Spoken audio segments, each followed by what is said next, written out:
Hi, everyone. Good morning, good evening, good afternoon. I am Angela Love-Zaranka, Program Director for Lactation Education Resources. And I second all of those good things that Angela said. I am Sekeita Lewis-Johnson. I am the Accredited Provider Program Director here at LER.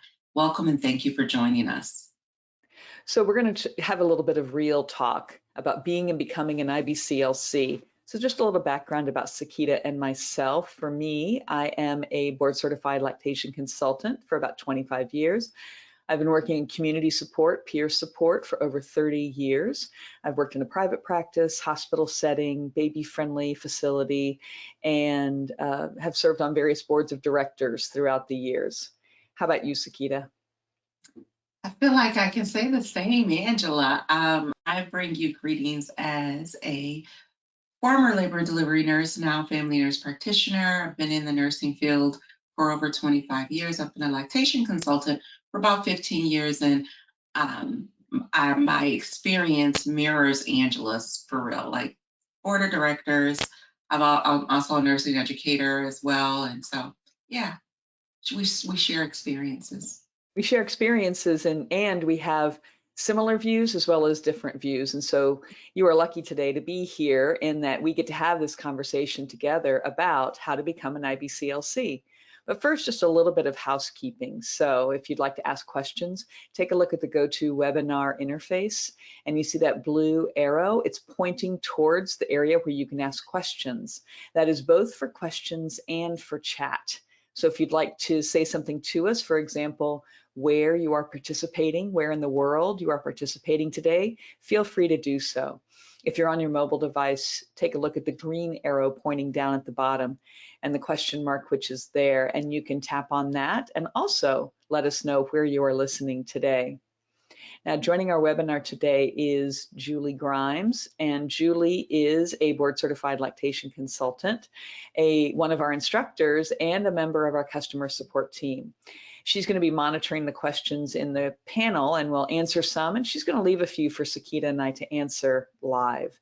And then the person who is our tech support for today is Jill, and she is happy to help you with any tech issues you may be having. If you have any questions, we'll do this again later, but you can contact our amazing support team at support@lactationtraining.com, and we can route you to the right person to answer your question.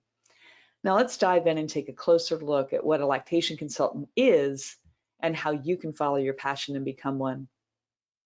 If you decide to become an IBCLC, you will join more than 35,000 IBCLCs in over 131 countries and territories.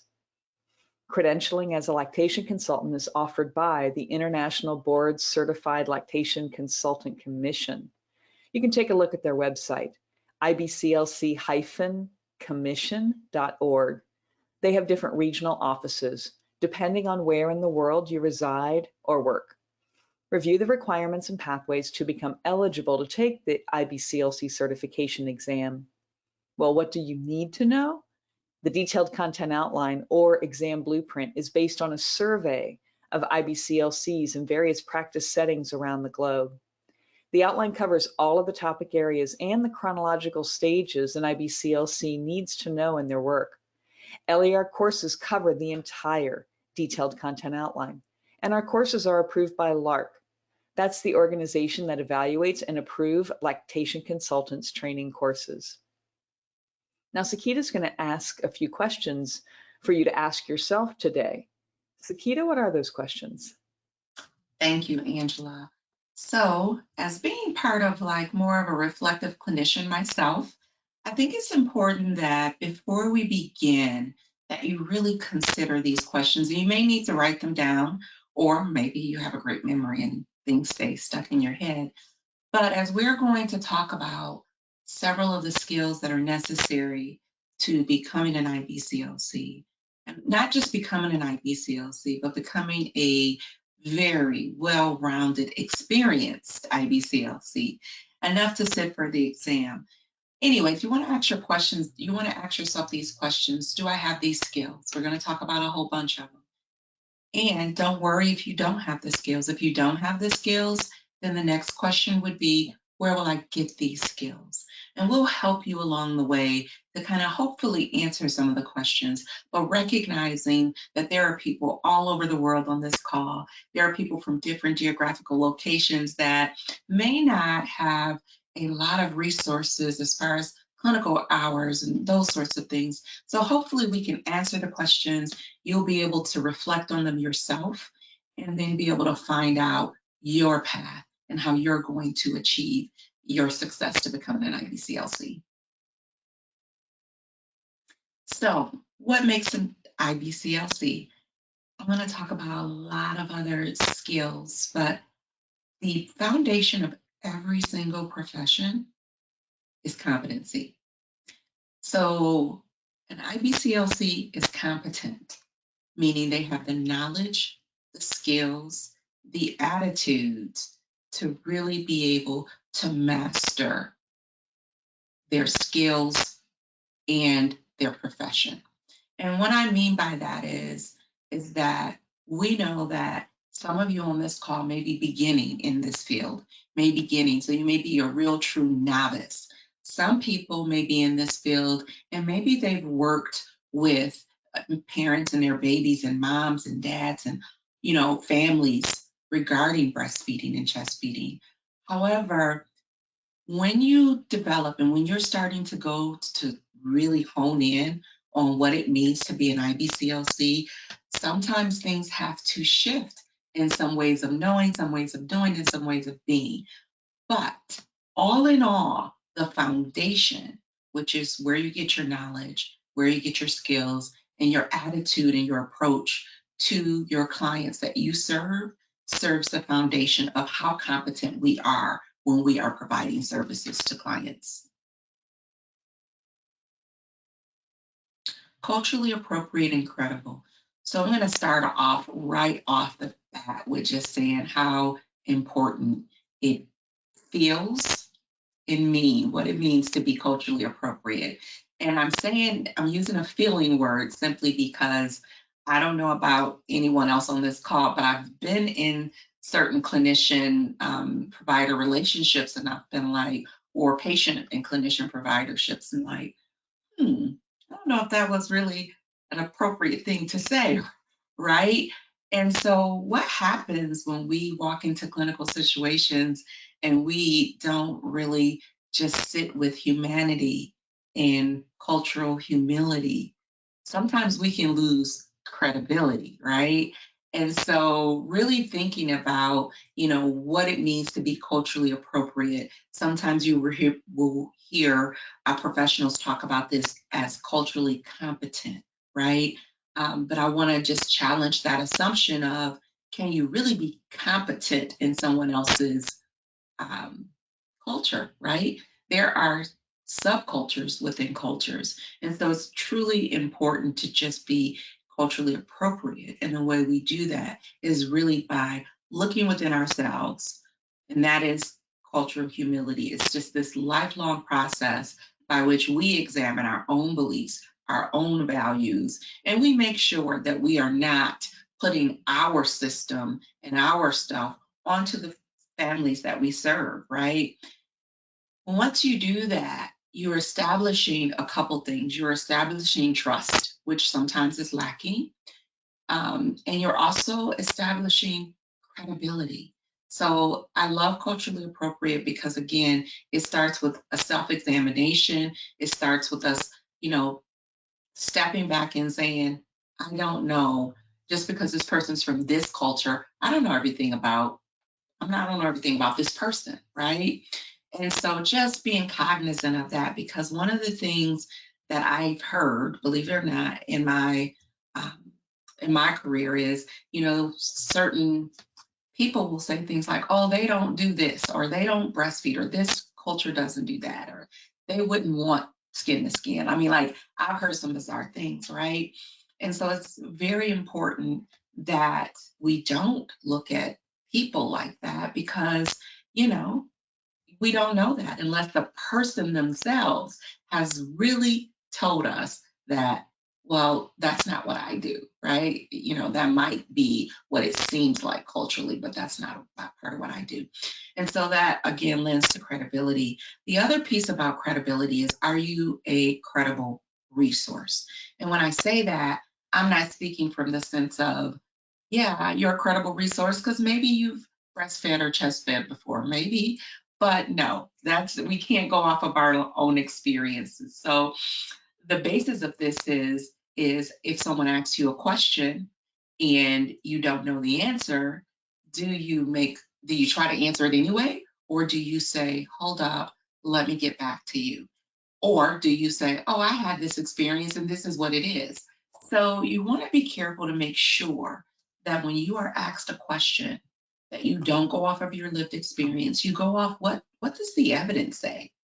Right? Because the one thing is as a profession, if you lose credibility as an IBCLC, really that is almost the entire profession. Like, people will not trust IBCLCs.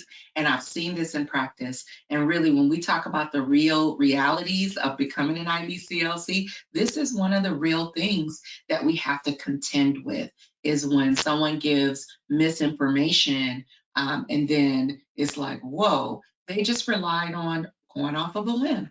And so really making sure that the profession, that we don't lose credibility, that we are relying on the best available evidence. And if we don't know that evidence at the time, we say, hold up, you know what, let me get back to you with that.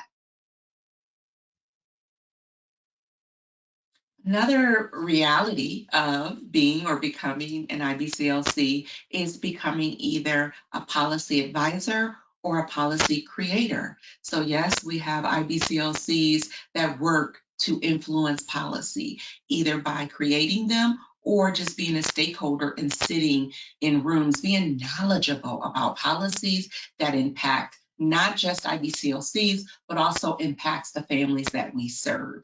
A great example of this is the Pump Act. If you don't know anything about that, I'm going to advise you to just check it out. That is one of the ways that we really operationalize like these words. Like, we really are policy advisors. We know that, language means everything to a policy. If a policy is not well written and not written with a specific intentionality for equity, that sometimes policies can be harmful. So it's important, and it's incumbent upon all of us to be at the table when policies are created. Now, some people here in the audience may already have this as a skill set, already has this as, like, I know policy. Then I'm like, great, we need you, come, please, hurry, because there's so much more policy work to do, right? But in essence, advocacy is a part of being the policy creator and also being an advocate, or advisor, I should say. So, advocacy is just a person who just publicly say, this is what I support. And it is a public acknowledgement. And also, it is a part of the role that we play, a significant part of the role that we play as IBCLCs, because right now there are so many barriers and challenges that can really detour families from meeting their goals and their expectations for their feeding experiences, right? And so sometimes when families are at their most vulnerable, we are there to assist and to advocate for their wishes, their goals, and actually to help them with their fears and their barriers. And so just want to know that that is a huge part of what we do. And so I know by this part, you're probably thinking, like, what's the skill set? These are all skills. Like, I can say that when I first entered nursing, I was not the advocate that I am today. You walk in, you're a little meek and mild sometimes. But I grew up and now I'm like an advocate, right? And so just thinking about, as you go along on your journey, if you are someone who maybe, don't really speak up so much, or, you know, tread lightly on things, understanding that there is a role that we play, and that, some of the barriers that families um, really struggle with, actually we are so influential in helping in those instances. Problem solver and researcher. So think about this, about 90% of what we do as IBCLCs is really just is solving problems, right? When families are seeking our care, they're seeking our care because there is something that they've perceived as not going right with their journey. So when we really think about, what it means to be credible, you can be credible and also solve problems by looking at the evidence. So we want to be mindful and know that not a one size fits all.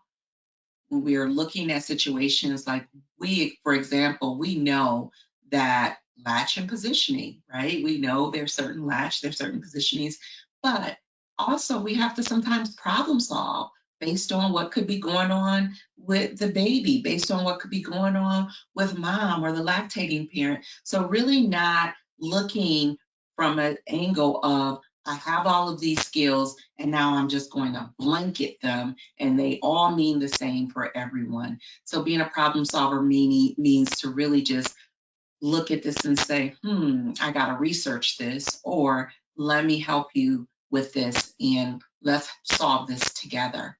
Being a researcher, there are two different ways you can be a researcher. There are IBCLCs out here who actually do clinical research, who actually do research on from the family's perspective, all different types of research, right? So you can be that person who does the scientific research, or you can be the forever learner, the student that's always reading journals, that's always staying up to date, that's always like saying, I'm looking into this because as a competent provider, I need to be able to know these things. So remember, we're not walking around like computers, like they have everything built inside of them. We do actually have to go and research and look up certain things as it relates to, for example, just thinking about something that we don't see as often. Exactly. I have seen it twice in my life is Sheehan syndrome. Like we learn about that, right? But then when you see it, it's like, whoa, let me make sure I know what I'm seeing. Let me make sure I know what I'm doing. So being able to take a pause and to go research something that you know about, but that you haven't had as much experience with. So if you do all of these things that I'm talking about, as an IBCLC, you should be able to deliver high level lactation care. High level lactation care that is actually skilled. And when I say that, I always reference the lactation acuity model when we are talking about um, high level lactation care. And if you see it and if you know it, you can look it up. It was developed by Rebecca Mano in 2011, I believe. But anyways, there's 3 levels to this acuity framework. And what it does is it takes into consideration the factors from based on the parental and maternal aspect and the infant aspect of what could be some factors for premature weaning. And basically, it's the level of care that's necessary for what's happening with the patient or client. So I'm saying that to say, as an IBCLC, I've already mentioned being a novice. However, there is something to come to the table with being able to critically think and critically manage a high level case. And when I say high level, I mean, for example, someone who potentially is in the ICU and maybe they made it clear that they wish to lactate, but however, maybe they're on life support, maybe they're intubated. And what is our role in that? How do we manage that? Someone with a brain injury who's had surgery, how do we manage that? How do we look at their medications and determine, oh, okay, you know what, this person is on this type of medication. This might suppress lactation, or there's a brain injury in this area. So being skilled enough to know that there are different levels, that lactation consultants do comprehensive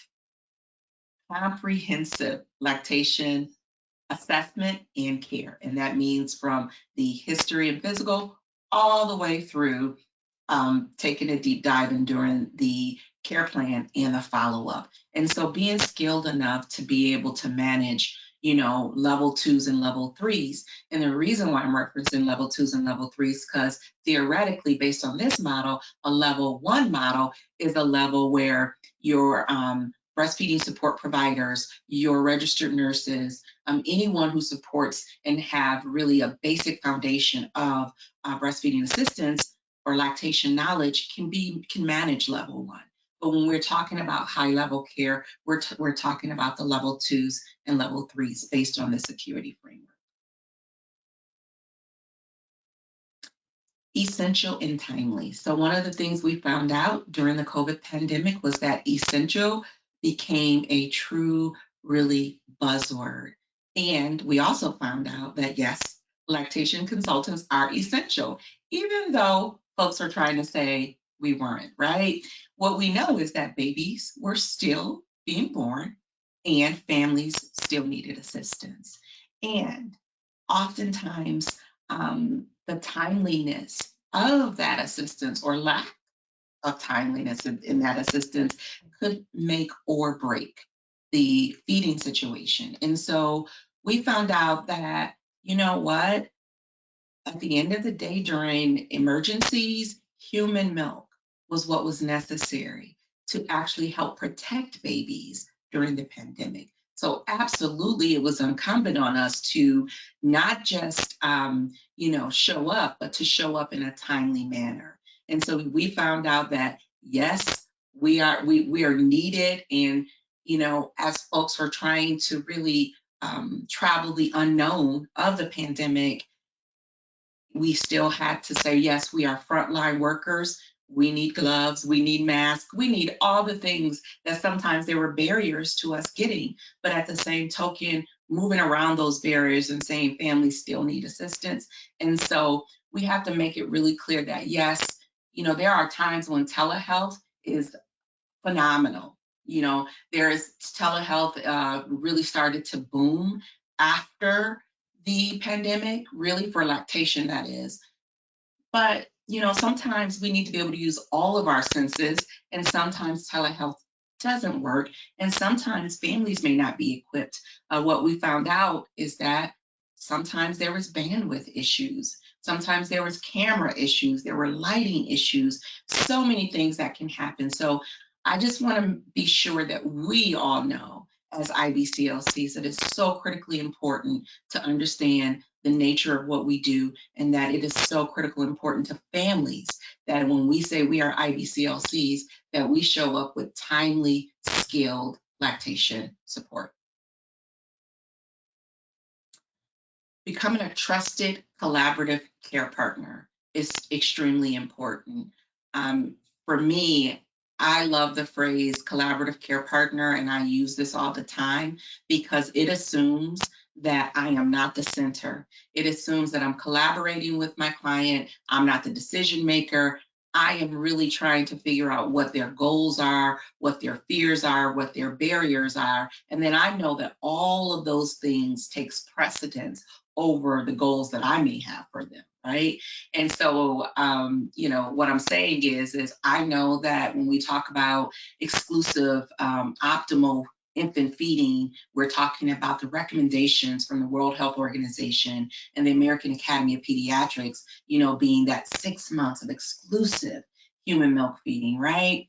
But I know those things, and I should say not a but, I know those things. However, I have to also understand that I am collaborating in partnership with families. I am in agreement with them to see them and to know that the approach that I take matters, right? And so I don't want to step over any boundaries. I don't want someone tells me, 3 months exclusive. I don't want to just push it to where I'm stepping over boundaries that are not meant for me to step on, right?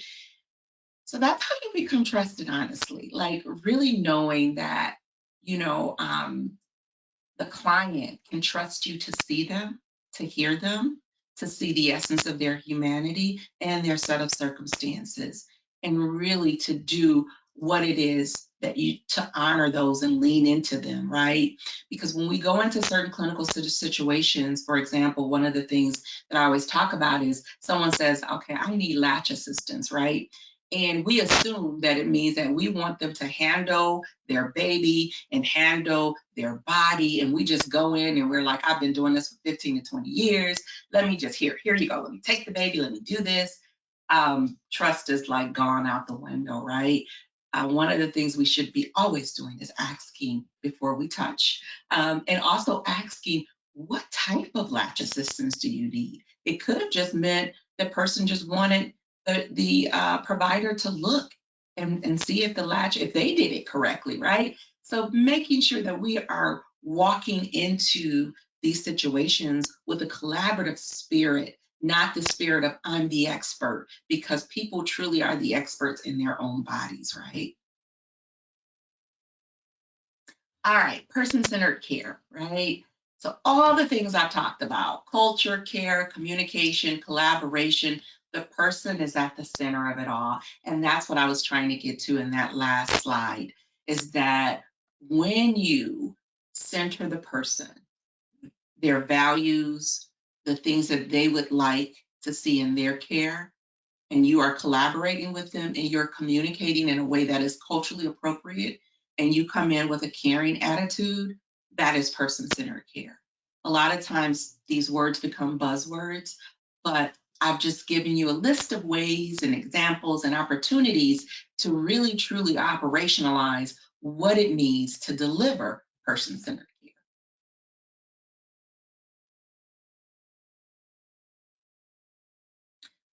So I started with 2 questions and I'm going to end with 2 questions. So Angela's going to pop back on the screen and she's going to begin to talk about the nitty gritty of the how to. What do you need to do? While she's talking, some of the things you want to think about and ask yourself, what pathway should you be taking? And one of the things I always say is let her get through like the first 3 pathways, so then you can figure out where your role is, right? Also think about what's the local market?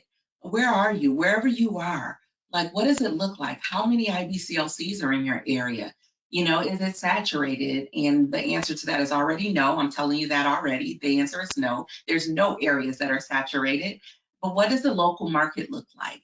Are you involved in the local market? Do you have resources in your local market? And then at the end of this, also, how does all of this fit into my lifestyle? So there's a lot of clinical hours in some instances. There's some college education that needs to happen. There is some extra additional training. How does that fit into your life? Really think about it and be intentional so that you can be successful. And with that, I will turn it over to Angela. Great. Thanks so much, Sekeita. That was a great way to set it all up. Okay, so now we're going to actually talk about the process. This roadmap to becoming an IBCLC can feel a little bit complicated, but I'm going to break it down into smaller segments. We're going to touch base on this later in today's presentation, but as you listen, know that you don't have to go in and out and find each one of these things. LER has a way to help you with each step of this process. So first, you need to choose a pathway. We're going to come back to this in just a minute. Each pathway has 3 components. There's education, the clinical hours, and then getting ready for the exam.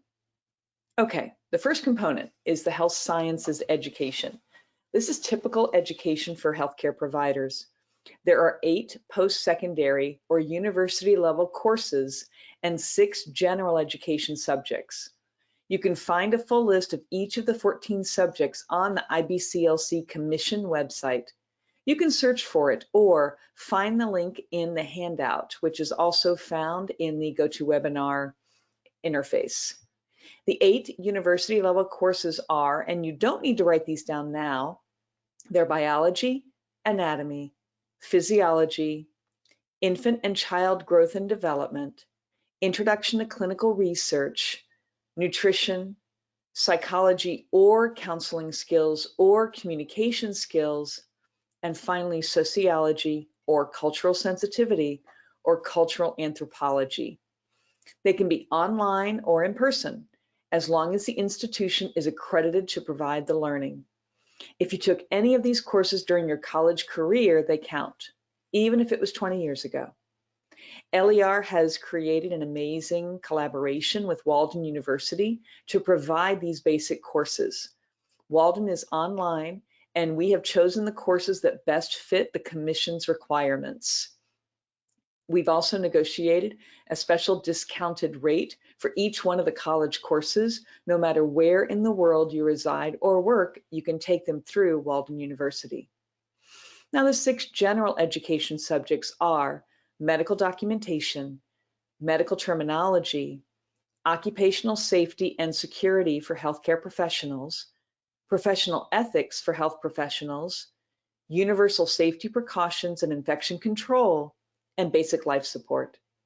So 5 of the 6 general education courses can be taken through LER. The only one you're going to have to search for is basic life support. Keep in mind that there is usually an in-person skills check for this training. I have heard of some organizations providing this training completely online, so it's important to check with your local resources. The guide that's listed in the resource page in the document under handouts provides general descriptions for typical courses in each subject area. Please keep in mind that the IBCLC is international. The names used in their documents to describe the courses may not exactly fit the description of the course at your accredited education university. That's okay.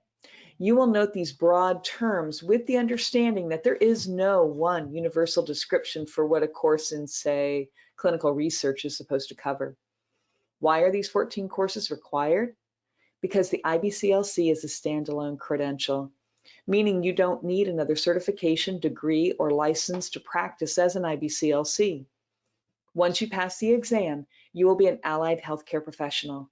The courses will help you to be prepared for your career as well as to help you pass the exam. So the second thing that you need is the lactation-specific education. This is where LER has you covered. The education should be comprehensive and cover the detailed content outline. The Commission requires at least 90 hours of lactation education, 5 hours on communication skills.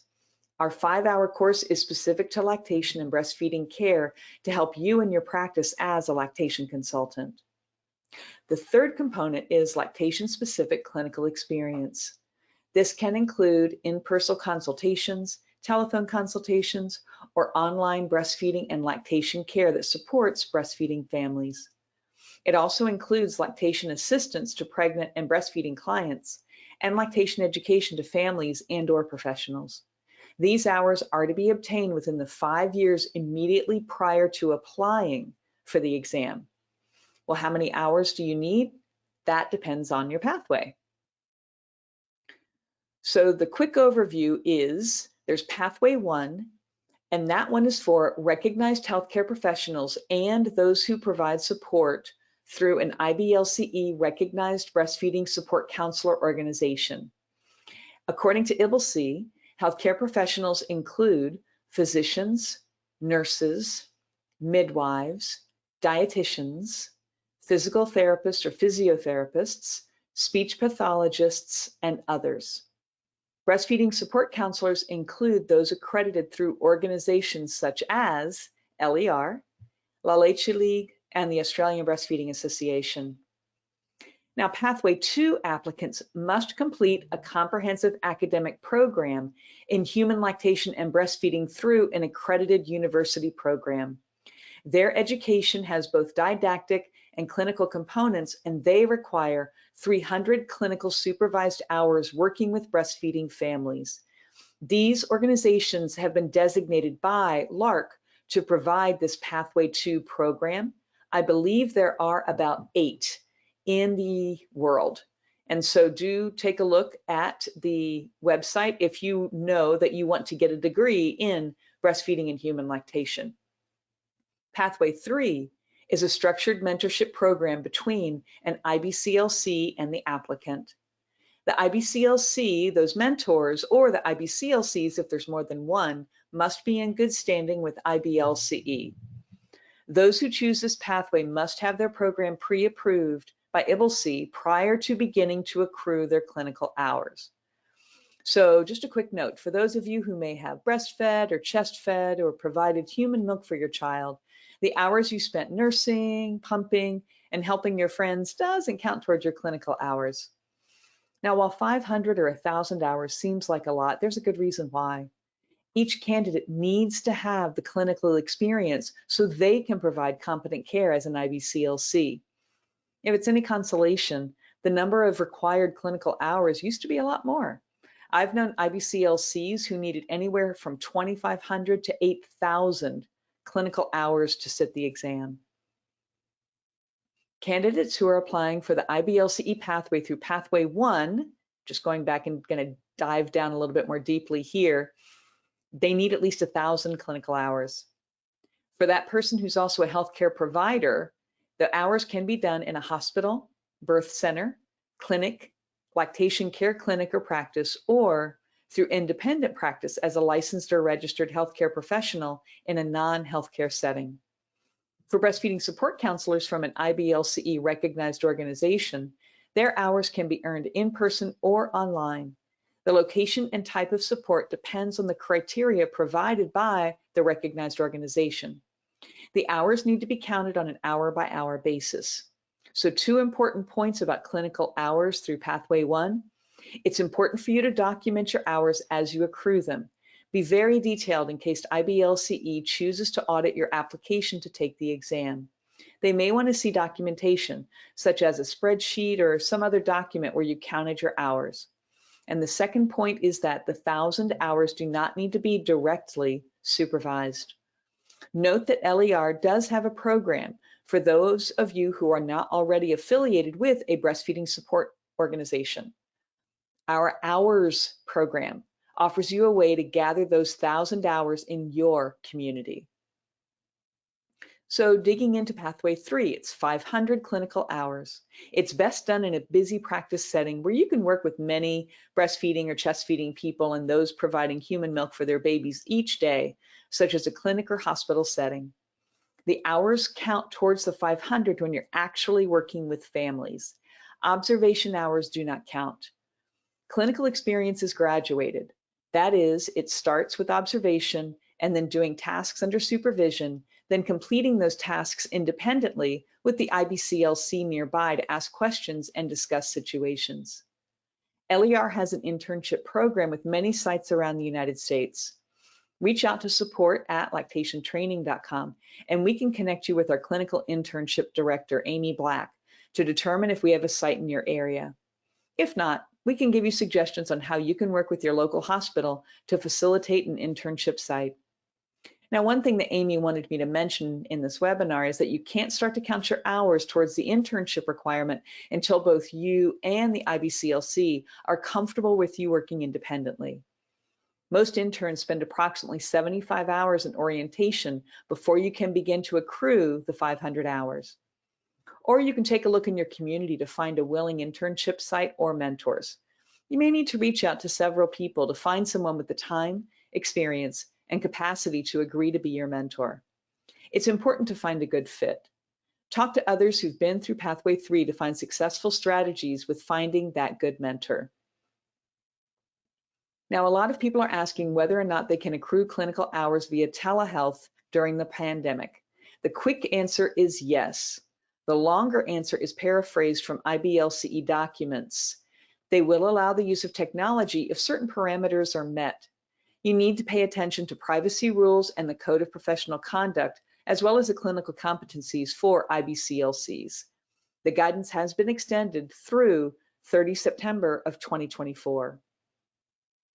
Now, at LER, there are 2 ways to gather your lactation-specific education. One is the Lactation Consultant Training Program, which is the full 95 hours front to back. The other is either our core or bridge course. They're designed to meet your education needs depending on your background and previous lactation training. So first, the comprehensive course is called Lactation Consultant Training Program. It's a 90-hour course which is eligible for CERPS, CME, and nursing contact hours. It's intended for those who don't have any lactation education and they know they want to be an IBCLC. We have more than 35 of the most knowledgeable, experienced instructors who are practicing lactation consultants, researchers, and authors. They teach in our courses, including me and Sekeita. Our classes are economical, You can view them on a variety of devices such as your computer, tablet, or phone. They're optimized for a computer, but they can be reviewed later when you're on the go. We've been educating people in person and online since 1990. We update our course information with the latest peer-reviewed evidence on a regular schedule, but we will update sooner as new evidence emerges. If you have a question for the instructor, you can send an email to our support forum, and we have IBCLCs available to answer your questions. Want to discuss a concept with your fellow students? We are discussing innovative ways for people to connect. Stay tuned for more information. Upon completion of the 95-hour course, you're eligible to take the Certified Breastfeeding Specialist exam. It's included in the price. Once you pass, you're a certified breastfeeding specialist. This is to recognize you for the level of education you have attained. With this certification, you can begin to collect your clinical hours towards the IBCLC exam. Now, if you're not sure where to start, or you already have some lactation-specific education, then we have our core or bridge programs to meet your needs. They have the same advantages as the LCTP course. Our initial course is called Core because it will provide you with the core lactation education you need to understand what it means to begin supporting the normal course of breastfeeding. It's 52+ hours of online education. It covers the basics such as anatomy and physiology, infant growth and development, supporting the preterm baby, medications and breastfeeding, and many more.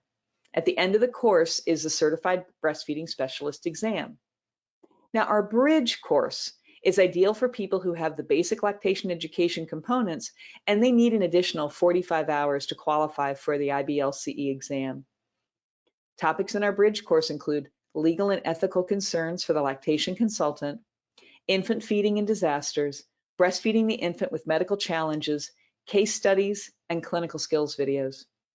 If you're not sure where to start, I would suggest the core course. Get your feet wet and see if becoming an IBCLC fits. Now, I know these requirements seem like a lot, and we are here for you every step of the way. If you have questions about pathways that don't get answered here today, be sure to reach out to our friendly customer support team. Many of them are IBCLCs, and they know the process inside and out. LER has 3 ways for you to earn your education, depending on your goals and where you are right now in the process. If you have questions about what would be right for you, again, our customer support team is here to help. If you're not a healthcare professional working directly with mothers and babies, getting those hours can feel like a challenge. We have 2 programs, one for Pathway 1 and one for Pathway 3 students. And when you're ready to take the exam, LER has you covered. We offer 2 versions of our very popular exam prep course.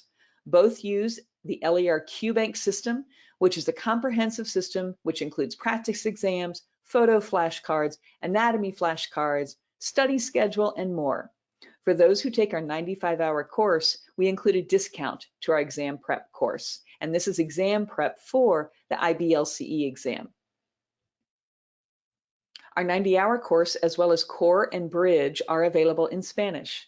Capacitación en Lactancia is our website, which provides the same high-quality education found on LER in Spanish. At LER, we believe that access to high-quality lactation education should not be limited to those who live in countries with high incomes. We recognize that in many parts of the world, the relative purchasing power of a local currency may make the cost of lactation education inaccessible. As part of LER's commitment to increasing access to lactation training worldwide, our pricing is adjusted according to the student's country of residence. In alignment with our continued commitment to diversity, Lactation Education Resources is proud to announce our Rising Tide Lactation Equity Scholarship Program, designed to increase the number of Black and Latinx and Hispanic IBCLCs in the United States. We recognize one of the greatest obstacles to entry into the field is access, specifically demonstrated by financial barriers. LER will remove that barrier for Rising Tide Scholarship awardees. Now, we alternate these scholarships each year. In 2024, we will host our Rising Tide Scholarships, and thanks to our wonderful collaboration with Walden University, we will be offering several Rising Tide 3 scholarships, which includes everything from the lactation education, the clinical hours, the exam fees, exam prep, and the college courses. So do keep an eye on our website, sign up to our newsletter, and we are more than happy to provide you with additional information as we announce in the coming weeks the opening of the application process. So our team is here to help you now and in the future. We have tech support open 7 days a week. You can get your questions answered by content experts around the world and that are in your field. And we provide ongoing support for the next steps in your lactation career. Sekeita mentioned earlier a policy and how we're policy advisors. And there was a student who reached out to us who needed to develop a policy, and we connected them with the right instructor who could provide them with templates and examples along the way. So we are here for you. Thank you so much for listening today. Now, let's see, what wonderful questions have you asked today? And I am excited to dive into these. Sekeita, what did you see? Yeah, so Angela, first of all, there's been a ton of wonderful questions, and I am really loving that our colleague Julie has really been managing. Yay, Um, Julie, thank you. yes, the majority of the questions. There was a question, but that person has left. But I think maybe it might be worth kind of teasing out a little bit. So this person asks, are there any jobs I can apply for while completing the CBS course? And that's a really, truly interesting question, because I don't know, where this person, like what country of origin the person was from. But what I will say to that, along the lines of networking, so if you have a coalition in your area, the area where you live, work, and reside is where you're going to find fundamentally the most accurate information for those types of questions, right? Um, so I would say one of the key starting points to understanding the landscape is to get out and do some networking, attend, Yes. your local coalition meetings or meetings like that, support groups will let you lead, all of those, open forums that you can do to really establish like your resources and to really think about what does the landscape look like? What are the opportunities that exist? And if there's no opportunities that exist, I am a firm believer in creating those opportunities. I'm a firm believer of taking the scope of practice of what the CBS does to community organizations, to hospitals even, and saying, hey, I have this certification. Do you all have openings? Like creating sometimes we have to do that. So, and that goes a long way with self-advocacy. So we talked about advocating for families, but I'm going to Yes. switch gears a little bit and say, advocating for what you see missing in your community. And if you have that skill set, bring it forward. Right. And there are some folks who can get a job and actually be paid for the internship that they do. They're very few and far between around the world, but that's definitely something to inquire about, and what would be the minimum requirements that you may need in order to do that. For example, I know a large private practice and hospital lactation consultant organization in the United States who actually does pay their interns. And so that is something, if you can find that, those opportunities, it's something which is really important. And yeah, go ahead. There's a question about private practice. If you want to tackle this one, how do you get your private practice going as a new CBS? So that is a good question. We actually have someone who's working on a lecture for us on how to start your own private practice. But again, I think that what Sekeita said before is really helpful. Network, find the resources in your community, find those people who are IBCLCs, find the people who are certified breastfeeding specialists who are already working in your community, and find out what they do. And then, there are opportunities for collaboration so that you can get that information, because starting a private practice in your community may be different than other communities. And so that's why there's not like a one blanket statement about it. But the first thing to do, of course, is to get that lactation specific education, become a CBS first, and start your networking so that you can get to those pieces where you can actually find out those resources in your area. There's another question, Angela, about good morning. It's about finding clinical hours. Someone is having difficulty finding clinical hours. Any advice? They're located in California, in the Inland Empire. Okay, so in order to get clinical hours, if you are a certified breastfeeding specialist, you can actually get your hours through us. So the hours program that I mentioned before is something where we are a recognized breastfeeding support organization.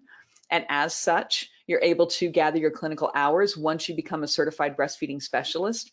Again, networking with folks in your community in order to find those folks who can support you, finding those, pediatric providers, obstetric providers who can, support you if you indeed do have a client that you need to discuss with a healthcare professional, or the IBCLCs in your community as well.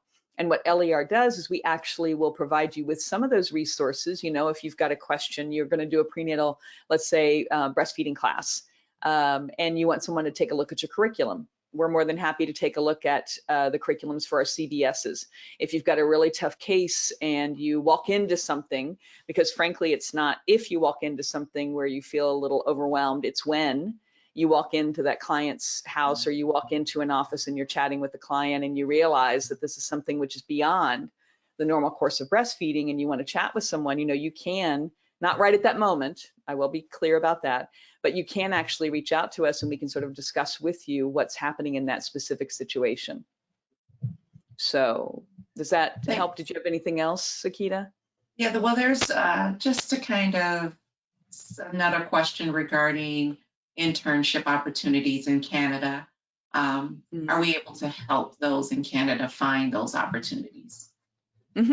Absolutely, we can. And it's a matter of reaching out to us if you want to do Pathway 1 or Pathway 3. We have people in our hours program all over the world. And so indeed, it is something where we can support. If you want a Pathway 3 program with that mentorship program, we can give you things in order to actually search in your community who may be a willing mentor for you. And so we're more than happy to provide you with those, questions that you can ask others in order to try to find that good fit. If you, though, do have a community where you do have a lot of need for lactation support and you have the capacity to provide that, then indeed, that's something else that you can do through a Pathway 1 or hours program. Yeah. Go ahead. Well, there's a lot of questions about the health science courses, and I really can't emphasize enough our collaboration with Walden. The price for those college courses is so inexpensive that you can easily take them. They're all online. They're instructor-supported courses, and we have, negotiated and collaborated with Walden in order to provide those courses at a heavily discounted price. And so I highly recommend, go to our website and find out more about those college courses. I'll just go ahead and say that the college courses are each $330 for each one of those individual courses, and the price has been reduced for LER students to $250 a piece. So you can take a college course, and even if you have, some of your, let's say you're a nurse and you want to become a lactation consultant, and in your nursing degree, let's say you studied to be an RN, and let's say in that RN course you didn't have, let's say, a course, for example, in clinical research, you could go take the course on clinical research from Walden. And what that's going to do is it's actually going to help you to prepare for the exam and actually to pass the IBCLC exam. So do take a look at Walden University and our collaboration with them. You can find their link on our website. Go to lactationtraining.com and you can search for Walden and you can find one of those courses. And even if you're located in Malaysia, even if you're located in Belarus, even if you're located in, Bolivia, you can take those courses through Walden University. Angela, what's the difference between the LER hours program and the internship program? So the difference is whether or not you have that mentorship piece, direct mentorship piece, supervised mentorship piece, as well as the number of hours. Getting those supervisors, getting those IBCLCs to say yes, they can directly supervise you. We can help to facilitate, especially if there needs to be an agreement between an education organization and the clinic or the hospital where you would like to work as an intern. Then we can sign those sorts of agreements. We can negotiate those agreements, as well as we supervise our clinical internship director, Amy, actually supervises you, ensures that you're getting your case studies in, make sure that you're getting all of your work in, make sure that you're getting the application in, and to make sure that it's a good fit for both you and the clinical internship site. Yeah. Another question, is it possible to complete the clinical hours while working full time? So it depends on where you're working at full time. If your full-time job is in lactation world, then definitely. But just say if you work in healthcare and you do have the opportunities to see families, but that's not your lactation is not your primary role. There is a calculator on the website, the IBCLC website, that can help you determine how many clinical hours you can actually use towards your pathway. Right. That's very good. Oh, these questions are really getting better. Oh my gosh. Let's see. So someone is working as a peer counselor. So yes, most of those folks are going to count on their pathway 1. Let's see. I think that is good. I'm not seeing any other ones that Julie has not really answered. Yes, I think she's answering it for most people. Again, it's the Rising Tide Scholarship. Yeah. As for the Latinx and Hispanic folks, it's the Juntos Triunfamos, and we awarded 5 of those scholarships last year, which we're super excited about. Let's see. This question, it says, I am a deaf woman desiring to enroll and become certified. I just attempted to watch this webinar with caption provided on my phone, but it was cut off due to the time limits on the app I use. I'm wondering if your program has any experience in working with deaf people, providing access of sorts. This is my passion to make it accessible for deaf individuals. Congratulations. That's really, I almost said your name. I'm really inspired by your wanting to do this. I can say that we do have closed captioning for a strong majority of the lessons in our program, because accessibility is something which is a priority for us as well.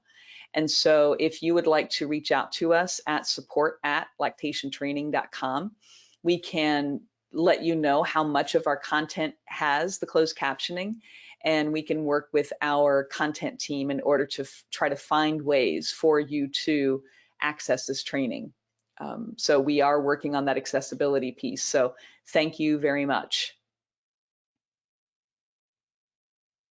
And I also will say, just one more aside, Gallaudet University, which is located in Washington, D.C., I know that they have worked with the D.C. Breastfeeding Coalition in order to increase access to hearing impaired folks. So you may want to reach out to either Gallaudet or the D.C. Breastfeeding Coalition to find if they have additional resources.